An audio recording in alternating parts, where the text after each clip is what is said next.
Il est vrai qu'en France aujourd'hui on a particulièrement de la chance de pouvoir lire ce qu'on souhaite, quand on le souhaite, peu importe le sujet de l'œuvre. On a des grands principes comme la liberté d'expression ou encore la liberté de presse qui permettent non seulement d'écrire au sujet que l'on veut, mais aussi de lire sur les sujets que l'on désire. Mais je peux vous dire que pour en arriver là, on a fait un sacré bout de chemin puisqu'il n'y a pas si longtemps, la censure existait encore, notamment dans le domaine de la littérature. C'est pour cela qu'aujourd'hui je décide de vous parler de 4 œuvres qui ont fait l'objet de censure en France tout particulièrement. C'est parti!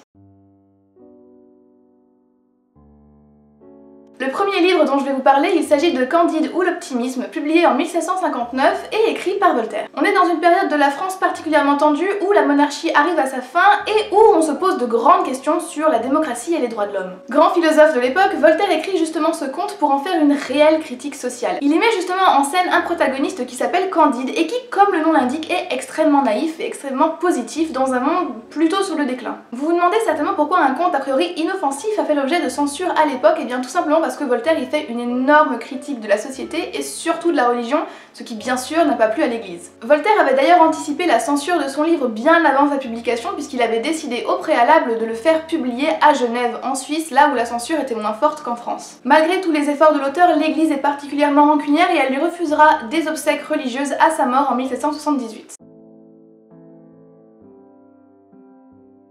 Le deuxième livre dont je vais vous parler, peut-être l'avez-vous déjà étudié au lycée, en tout cas c'est mon cas. Il s'agit des Fleurs du mal de Baudelaire, publié en 1857. Il s'agit en vérité d'un recueil de poésie assez sombre pour tout vous dire, et à l'époque il a été particulièrement mal vu par la presse et notamment par le Figaro, qui le qualifiait d'immoral. D'ailleurs, Baudelaire et son éditeur vont être condamnés pour outrage à la morale publique et 6 poèmes vont être retirés du recueil et ne seront réintégrés qu'en 1949. Pour que vous puissiez un peu juger de la nature de ses écrits, je vous glisse un petit poème qui pour moi est assez évocateur et très explicite mais qui aujourd'hui reste quand même bien soft.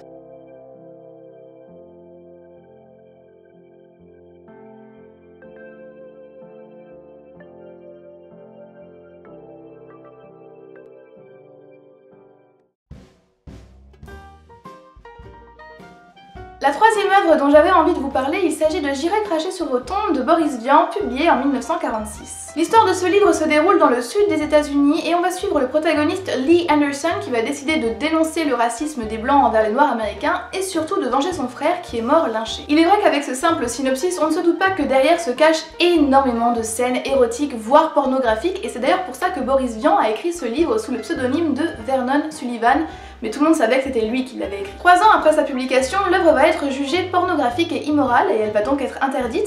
Quant à son auteur, lui, il va être condamné pour outrage à la morale. En 1959, l'œuvre est adaptée au cinéma et c'est assez comique parce que Boris Vian refusait totalement cette adaptation, il s'y opposait fermement. J'irai cracher sur vos tombes va malheureusement causer la mort de son propre auteur puisque Boris Vian va mourir des suites d'une crise cardiaque qu'il a eue lors de la projection de son propre film.